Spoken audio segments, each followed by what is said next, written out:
with the pledge to the flag. I pledge allegiance to the flag of the United States of America and to the republic which it stands, one nation, under God, indivisible, with liberty and justice for all. Okay, good evening, everyone. Thank you for tuning in this evening. This is Terry Ward, your superintendent. This is a pre-recorded presentation. Mrs.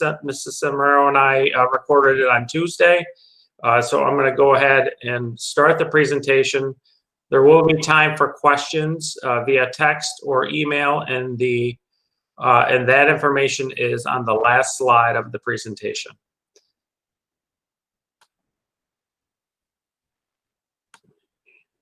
Here we go.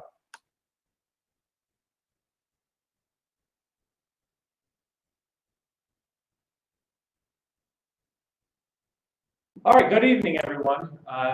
As probably most of you know, I'm Terry Ward, the superintendent of schools. And tonight we're going to be doing our budget presentation. And to my right here, we have Brenda Sombrero, the school business administrator. And so Brenda and I are going to tag team this presentation, but really I'm going to get started. And then Brenda's going to talk about more of the specifics. But this has been a year like no other, as most of you know. And so we're going to jump right in with our budget presentation. The timeline of the budget, some of you may have seen this already, but just a reminder that back in January, Governor Cuomo said that we were going to get a 2.94% increase for Cato Meridian Central Schools. And basically after that, we wanted to add all-day pre-K, adding an agriculture program. That was what the board and I came up with as far as based on our 2.94% increase. Those are the things that we wanted to add to our programming here at Cato Meridian. On March 14th, that's when we chose to close schools and we went to online learning. And then we did some distributions with paper pencil materials and activities. March 31st, just kind of going along with the timeline, we had to cancel spring break. Though that decision was dictated to us by Governor Cuomo. Kind of fast forwarding a little bit, April 3rd, New York State does agree to a 2021 budget. And the announcement is that every school district will get the same aid as 1920. The problem with that is, even though we are Cato Meridian Blue Devils, his Devils is in the details. And that is this quarterly take-back period. And that's something that we still don't know. We still don't know if that's going to be. Recently, he said as much as 20% of state aid being reduced. He fluctuates between 10 and 20%. And that's something that, honestly, we are making an educated guess on. Because, frankly, we cannot do anything other than make an educated guess. And so just some of the headlines we've seen, I'm sure you've seen all of these. Where basically everyone is saying in every school district that there's going to be big education cuts. The history tells us last time there was a stock market crash was probably our last financial crisis, and we lost a total of $6.4 million. The worst year was in 2011, 2012 with a $1.8 million reduction in our state aid that year. So again, this is an educated guess, but an educated guess. Planning for the future, the school board, myself, Brenda, the administrative team, and our teachers here want to maintain programs. So we made some structural changes, not just one-time cuts.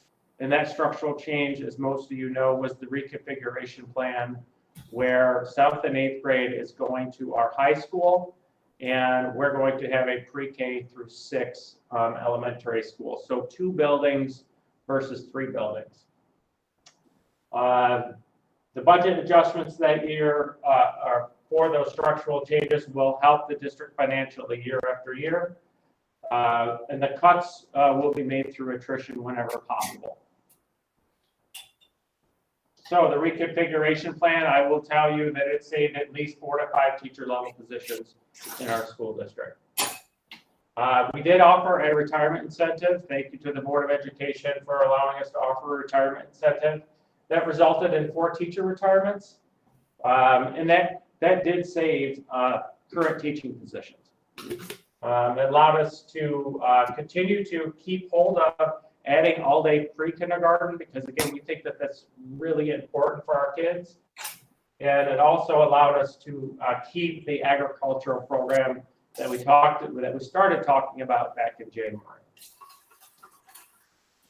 So the benefit of configuration. Whenever you consolidate, there are certain changes.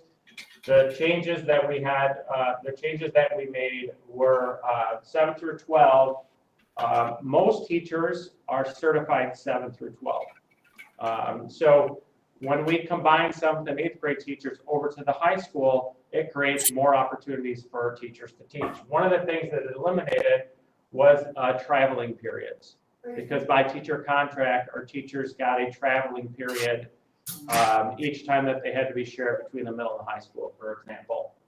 That time equals 2.5 teacher positions in our district.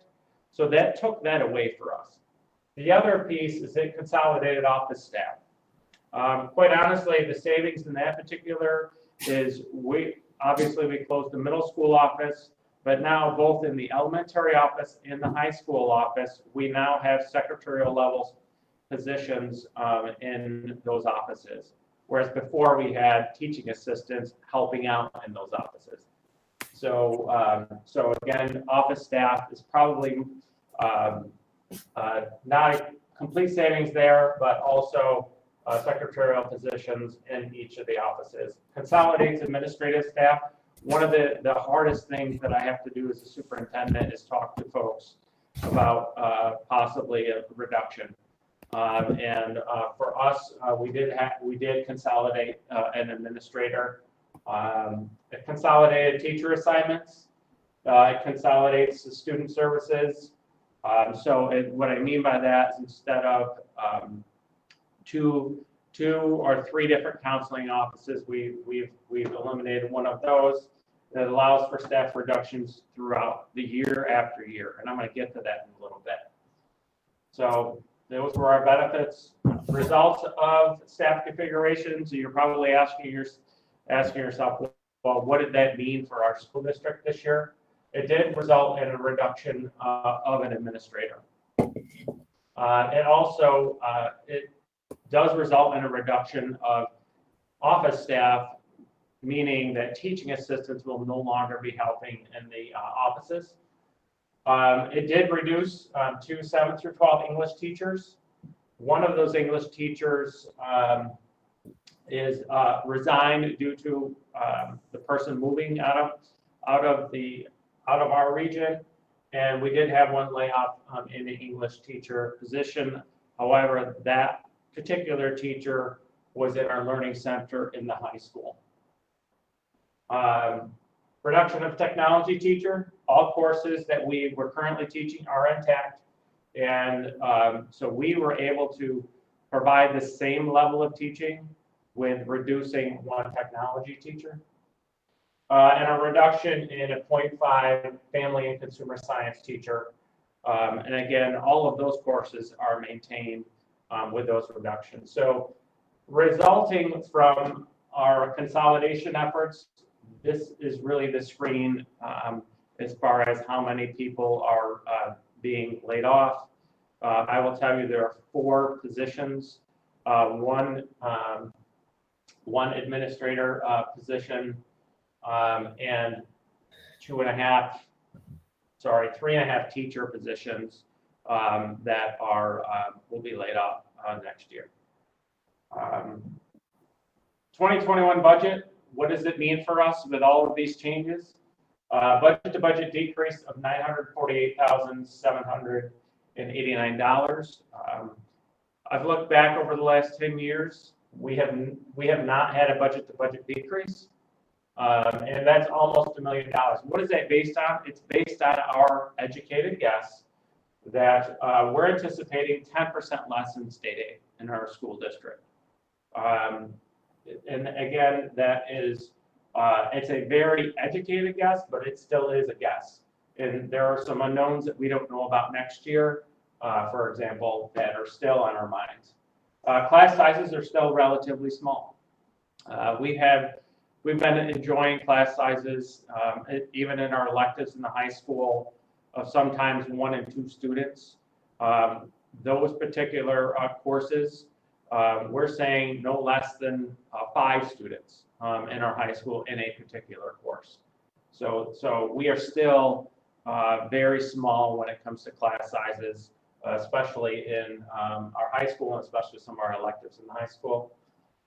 So we have no cuts to our educational programs. The program enhancements. So we were still able to hold on to our all-day pre-K program because, again, we think that that's very important for our kids coming into our school district to get a jump on reading and writing skills.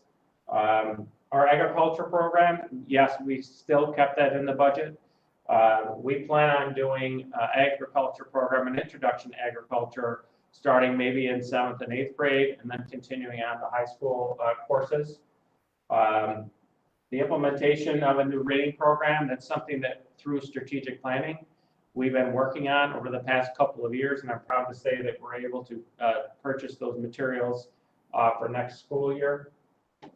Ms. Sommarero here is going to talk a little bit about this, but our budget is well under the tax cap that we're allowed to go to. And again, she will be talking about that. So again, although we're decreasing our budget over $900,000, yes, we had to make some reductions, but again, we're enhancing with all-day pre-K, the ag program, and the new reading program for our kids. So I'm going to turn this over to Ms. Sommarero to talk to you about some of the particulars as far as our budget goes. Great, thank you. Our current 1920 budget that we're under right now is $21,842,000. Our proposed 2021 budget, as Dr. Ward previously mentioned, is $20,893,690, representing the close to $1 million reduction. This is a required state format that we have to break our budget down into 3 programs: admin, program, capital components. And this is showing the comparison of the 2 years. Current operating budget 1920, projected 2021. You'll see the different changes in the programs. Admin's going to have a slight increase due to increased BOCES costs of $5,672. Program, due to the reduction in staff, we have a little over $1 million reduction. Capital, we're seeing the largest increase, and that's due to this year's budget is addressing the continuation of addressing our infrastructure with a capital outlay project, and we're addressing the DEC project, our outflow project. We have 2 septic outflows on the district property that we have to address. DEC has been extremely gracious with us, but we can no longer ignore that project. So those are the 2 driving forces of the increase in the capital component. So overall, $948,000 decrease, or negative 4.34% decrease. Our tax cap, as I've stressed, those of you that have watched my presentations over the years, I've stressed this. Our governor has told everybody your taxes will never increase more than 2%. They can. The CPI very much plays a role into that. And different structures within different districts can dictate as high as your tax cap can go each year.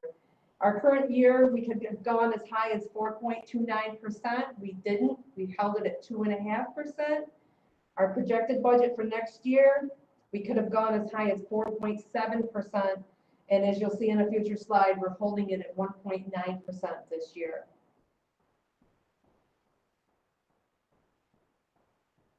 Our state aid, if you were to look at our current state aid run from the governor's office and compare it to what we call our output report that we're currently operating under, you will see that the district is going to receive $207,000 increase. But the problem with that, and what we have to be very cautious about, is what they're putting into this aid report this year, they're calling it a pandemic adjustment, which is $184,000 that they have the right to take away. So if you do the math between those, it's just a slight bit over $20,000. And as Dr. Ward mentioned in a previous slide, we have to prepare for potential 10, if not greater percentage in aid reduction. But the reports look great, but if you read between the lines, the numbers can be very scary. So we've prepared this budget for a 10% aid reduction in our foundation aid. This is a comparison of our revenue from year to year. You can see the different breakdown of the current operating budget of $21,800,000. And this year, we had to do a very strategic approach to our different revenue lines. You can see here, our levy is going to increase by 1.9%. And then we don't really get solid numbers in these different areas. The best guess is at this point, based upon current year and averages over the different years, but where you're going to see your largest changes is in our other aid because of the reduction that we're forecasting. We're doing a very conservative approach this year on our different fees and different revenues that the district receives. We're dropping that by 50,000 projection. Medicaid keeping solid. I can say right now we're well over 100,000 that we've received this year, but that number can fluctuate based upon student population. Fund balance, that's our free money, so to speak, that we can use. We've kept that solid at 300 each year. Debt service fund, we said this year, our current operating year, we were going to use 150,000 to pay debt of our current project that was recently completed. So we dropped that down by 100,000. Unemployment, this past year, we used 100,000 if needed, but we said, you know what? We're going to leave that alone. Who knows what's going to happen with our future employment and unemployment reserve. So we reduced that by 50,000. We discussed it as a board, and Dr. Ward, we want to leave our retirement reserves alone. Last year, if you remember, it was the first year the district could have a TRS, Teachers Retirement System Reserve. So we established that, fully funded, and we're going to leave those alone, not tap into any reserves. Hopefully we don't need to. And we have a very healthy insurance reserve that, according to our insurance agent, we don't really need a lot of money in insurance reserve. We're very well insured as a district. So this year we're going to tap into those funds only if necessary. These funds down here, we only tap into them. We haven't had to in quite a few years with this district, which has been fortunate. So it shows the projected decrease in revenue, same as our expenses of 948,000 or a negative 4.34%. Vehicles, we are going to roll forward with a vehicle purchase. This process starts in the fall. The state is involved. Our bus mechanics keep excellent records for us, determine what vehicles need to be changed at what time. And as I mentioned, we started in the fall, so we have to keep forward with this. Plus, at this time, we have no idea knowing of what the state's going to dictate that we do as a district in transportation in the fall. It could be double from what it normally is. It could be reduced. We just have no way of knowing. So right now, our transportation aid rate is the best it can be, 90%. We're going to purchase 2 65-passenger buses, a small handicap bus, because currently we're renting one. There is a need in the district for another one. And we're replacing an old 2008 piece of equipment with a state rack truck.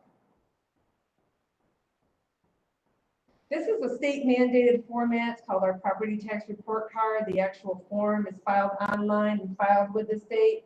And it's simply a comparison of the top line when it says total proposed spending of our budget each year, then our levy, and then the different permissible exclusions, it's called, the different things that can affect your levy. As I mentioned in an earlier slide, there's varying factors that affect your school district's tax levy. That's why it's very difficult for the governor to say that school districts have to stay within a 2% tax cap, because they can either go below or go significantly higher, as we've demonstrated in another slide. So what this bottom line is telling us, and it's very important, In the year 17-18, it was my first budget year and things were going really, really well with the economy, with the district, and our levy would have given us $21,000. And at the time, it was Mr. Patterson as superintendent, and we said, you know what? We're gonna keep everything flat. We had a $50,000 library levy. So if you took the 50,000 plus the 21,000, that's what we left on the table that year. The next year, our tax cap, I believe, was approximately 2.3%. We went to the 2.3. So this represents the library levy of 50,000. Last year, if you remember, the library asked for another 25,000. So the library levy is now 75,000. So if you reduce this by the 75,000, that's what we left last year, as mentioned in my previous slide. We could have gone to over 4% and we held it at 2.5%. So that's what we left on the table last year, and this year similar.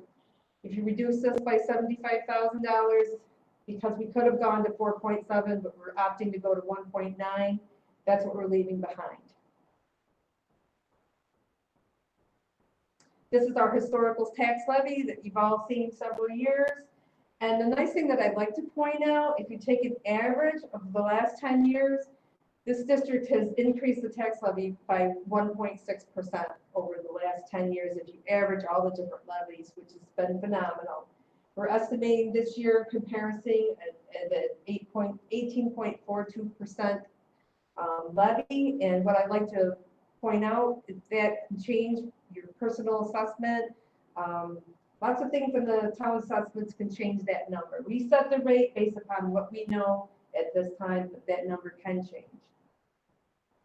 To recap our projected 2021 budget, Proposition 1, as I like to explain to people, when you go out to vote, and when you receive your ballot in the mail this year, what am I going to see?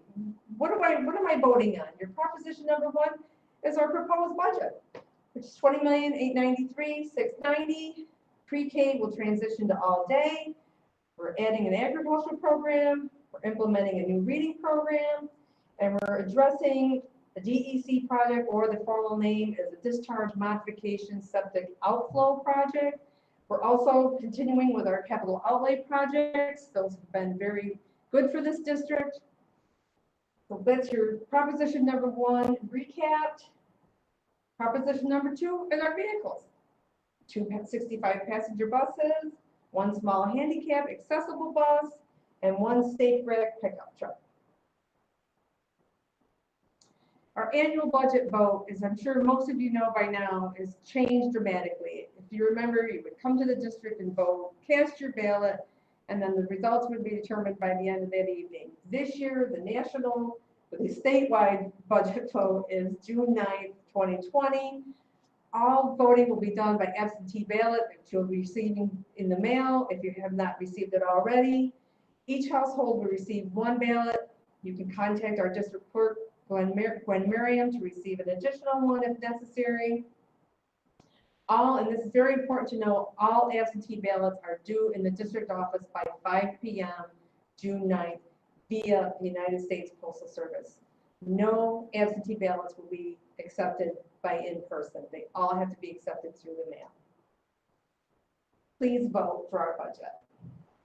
Thank you, Brenda. For additional questions this evening during our budget presentation, please text Paul Byrne at that number there, or you can email him in his email. So we'll wait for a few minutes to start collecting those, and then Mr. Byrne will ask us the questions on your behalf, and we will respond to those questions.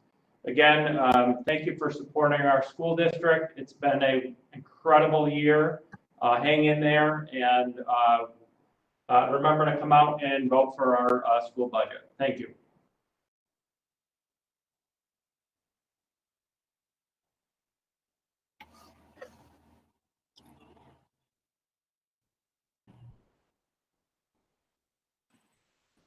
Okay, everyone. Hopefully you folks, Board of Education, you can hear me now? Yes.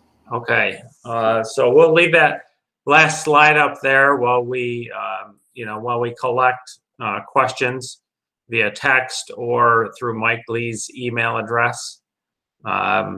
we'll leave that up there for folks to ask. In the meantime, I know the board members are on with me. Are there any questions or anything as far as our budget goes for 2020, 2021?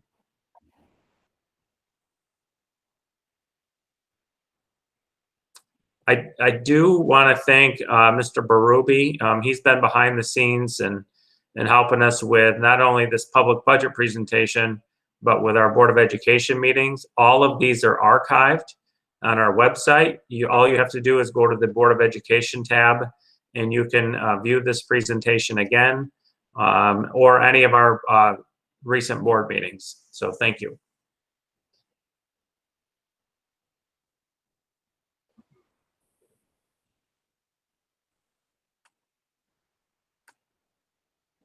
That's checking signal. No questions yet to me. Okay. Nothing in the email either. Okay.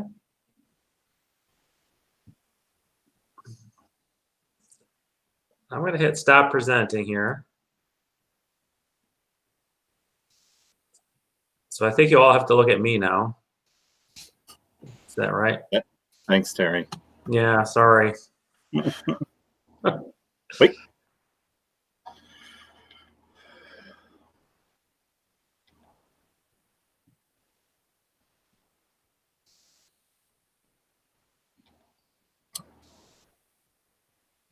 I've got a question.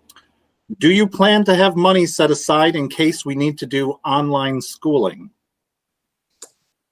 So the answer is we've done a few things to get prepared for it. Actually, Mr. Berube, who's out there in the audience, can really speak to this. But what we've done recently is through our Smart Schools money, we've applied to go to be a one-to-one school district. So that would mean that we have Chromebooks and or iPads for every child in our school district. Currently, we have about 450 devices that we can loan out. And so we know sometimes families are larger than one Chromebook, for example. So that is something that we're doing. So again, that is a form you fill out to the state that is sitting on their desk. We've called all of our people that would help us out to move that forward. So that's one particular example of what we've done this far. And we have a long way to go. We have a lot of work to do this summer.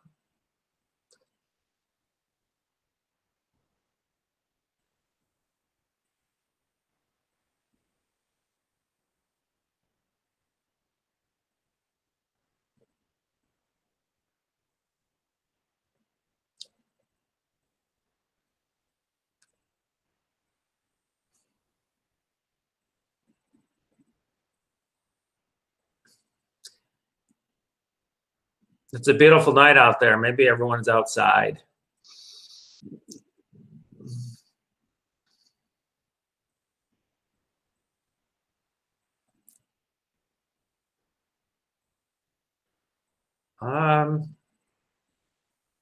If anyone else is out there, just remember to, if you need more absentee ballots, contact Gwen Merriam in our district office.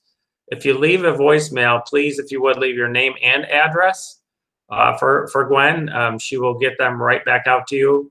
And so that helps her out to turn it around quicker if she doesn't have to call folks back. So just leave your name and address and she can send that right out to you.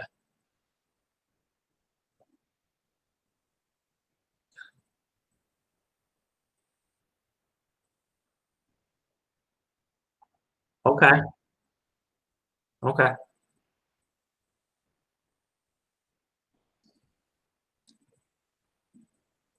Nothing, Mr. Lees? Nothing in the email box. Okay.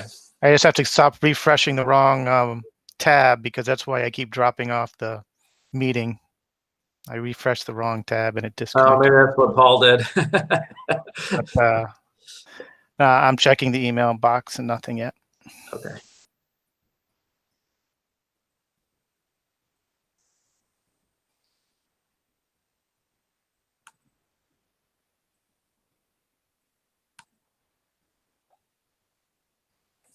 All right.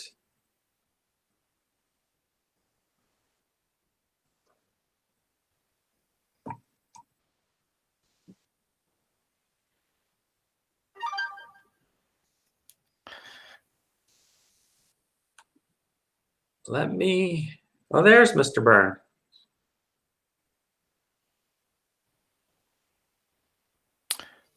Okay.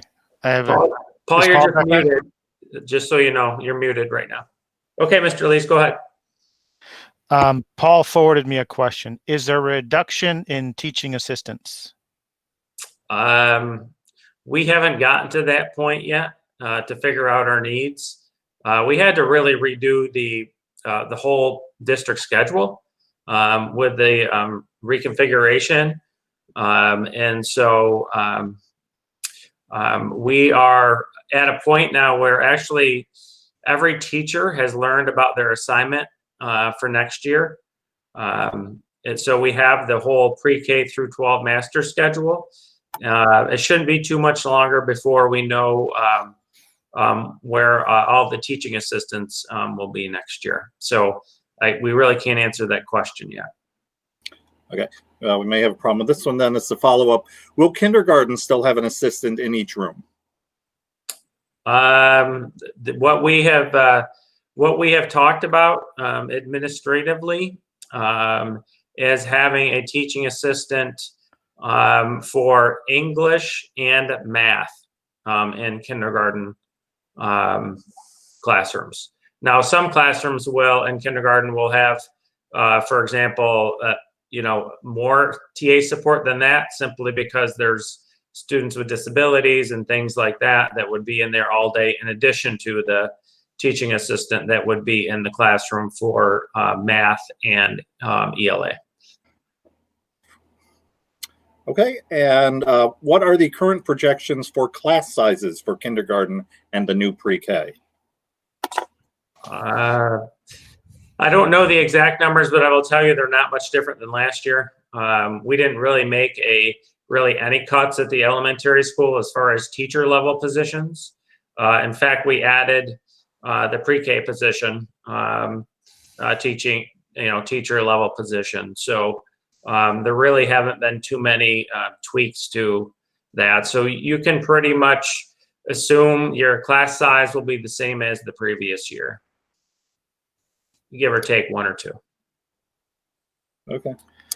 What is the breakdown under central administration? An increase of $41,000. Can that be clarified? I'm not sure. I understand the question. Brenda, do you understand that question? Yep, I do.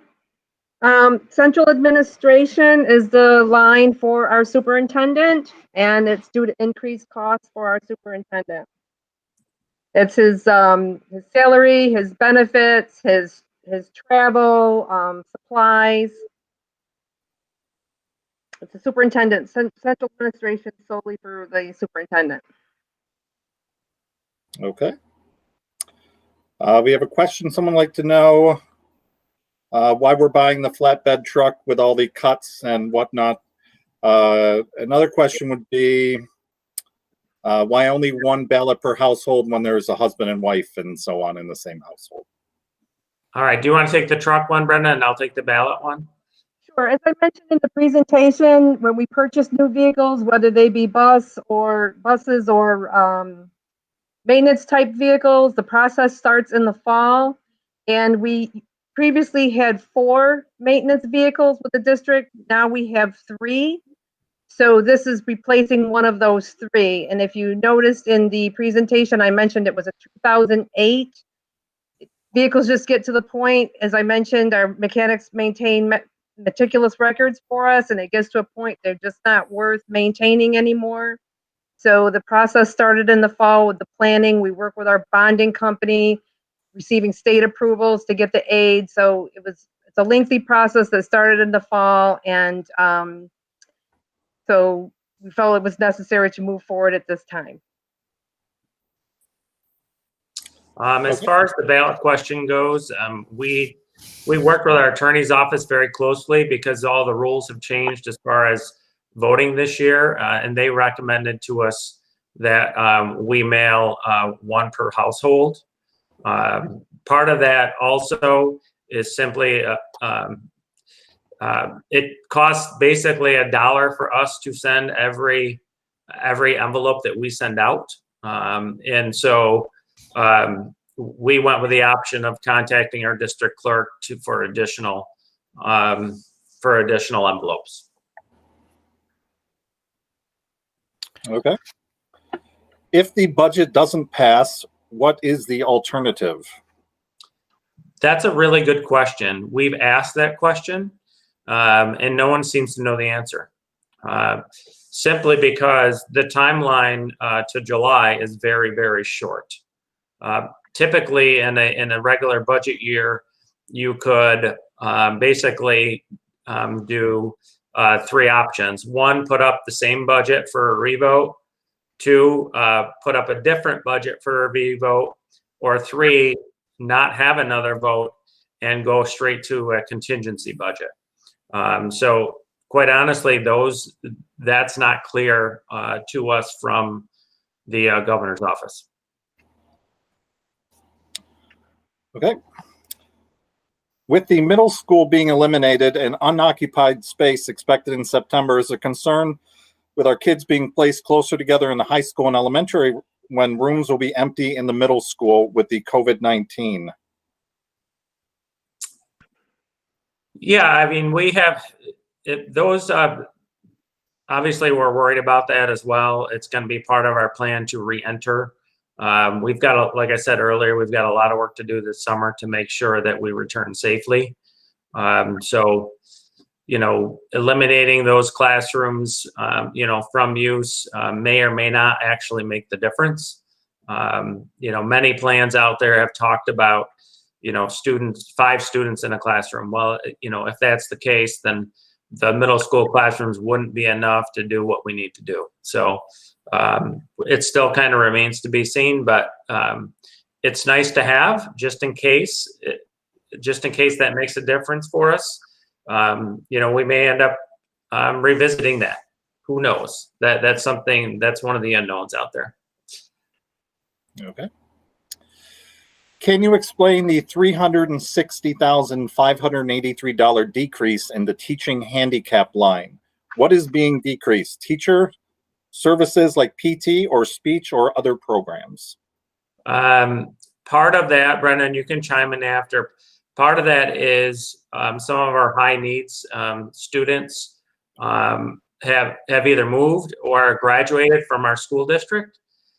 So there's simply just a cost saving simply because there are a couple of those high need students that no longer attend our school district. And Brenda, do you want to add to that? Sure, Dr. Ward, you did an excellent explanation, and the majority of the decrease was BOCES programs.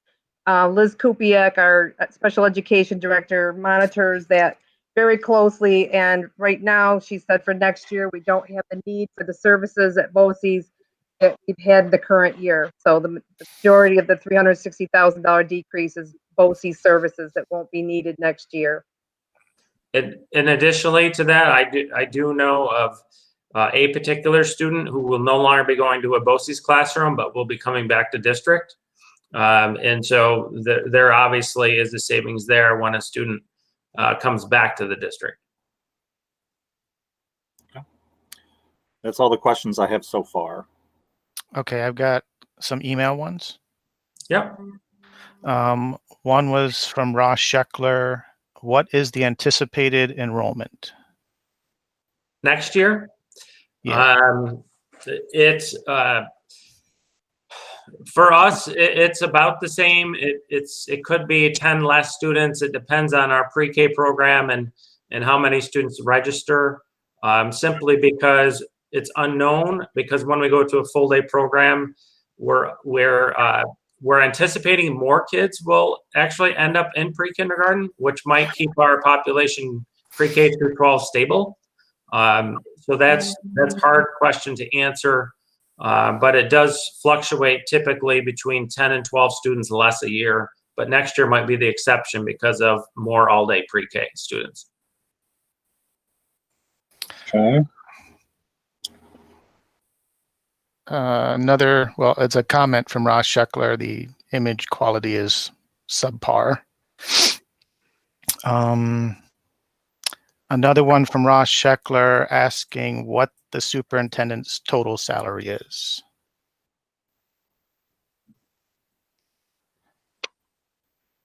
That's a personnel decision. We don't talk about individual salaries during public meetings.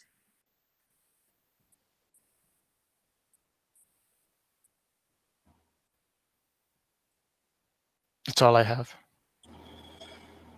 Hang on. Getting something in.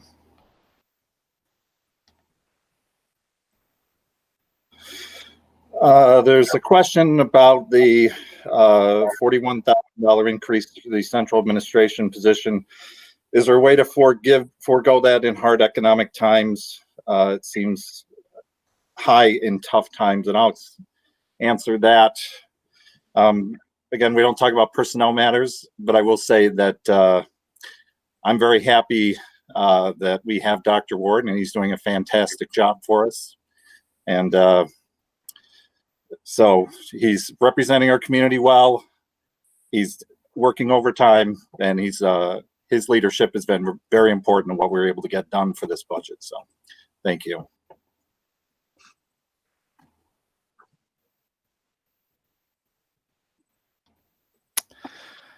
A comment from Ross Scheckler. He suggests a survey of how many students will now homeschool. That is something that we've thought about. You know, school districts around the country, not even a New York State thing, but there is, you know, a fear out there that some students would remain in kind of a online home environment versus coming, you know, physically to school, especially with, you know, a health crisis going on. Yeah, I had a similar question. Do you see a potential decrease in enrollment due to COVID-19? Yeah, again, that's hard to predict. Yep. And will more staff be needed to keep up with sanitizing and cleaning and things like that? Really, what we've done for sanitizing and cleaning is last year we purchased some better equipment for sanitation and cleaning. So it actually cuts down on the time for cleaning and sanitation. You know, so for us, it was more about getting better equipment so we can work more efficiently. Okay. As I read every question, I have a comment that I've also been very happy with Dr. Ward and appreciate all the work he has done to connect and improve our district.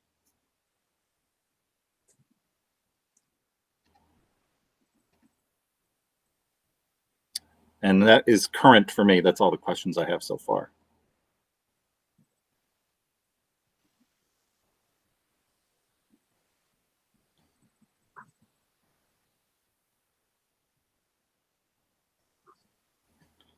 Yep, I don't have any other questions.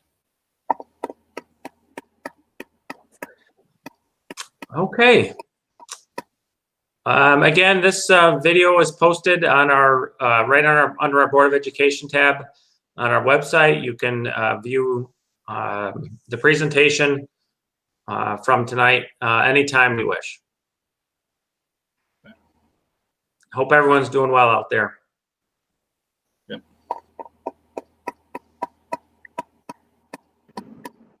Thank you, Terry and Brenda. Thank you, guys. Thank you. And Aaron. Yeah, Yeah, thank Aaron. you. Thank you. All right. Good evening, everyone. All right. Have a good night, everyone. Night. Take care.